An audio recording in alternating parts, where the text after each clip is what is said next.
Hi అండి. మా train journey అయితే స్టార్ట్ అయిపోయింది కలకత్తాకి రావడానికి. ఇంకా జర్నీ అనంగానే మా వారికి నాతో చాలా టెన్షన్ అయిపోయిద్దనమాట. ఎందుకంటే లగేజ్ తీసుకొని.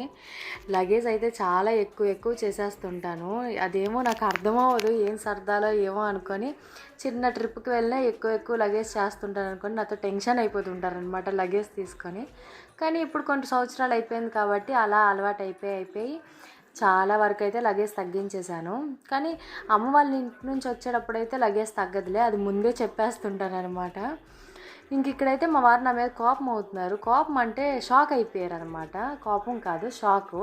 ఎందుకంటే వచ్చినవన్నీ కొనమంటున్నాను ట్రైన్‌లో.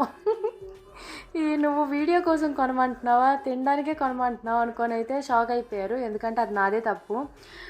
ఫస్ట్‌లో అయితే నేను స్టార్టింగ్‌లో ట్రైన్‌లో అసలు ఏమీ తినేదాన్ని కాదు. 22 అవర్స్ జర్నీ అయినా కూడా అలాగే ఉండేదాన్ననమాట. తింటే ఎవరేమనుకుంటారో, ఎవరు చూస్తారో అనుకోని భయంకి. ఇప్పుడైతే అవన్నీ ఏం లేవు. చక్కగా ఏది తినాలనిపిస్తే అది తినేసి చక్కగా పడుకొని ఉంటాను. ఎందుకంటే మళ్ళీ ఇంటికెళ్ళిన తర్వాత అదే సేమ్ పనులు కదా! భయమేసేస్తా ఉండిద్దనమాట. అందుకని ట్రైన్‌లో ఫుల్‌గా రెస్ట్ తీసుకుంటాను. వీడియో నచ్చితే లైక్ అండ్ సబ్స్క్రైబ్.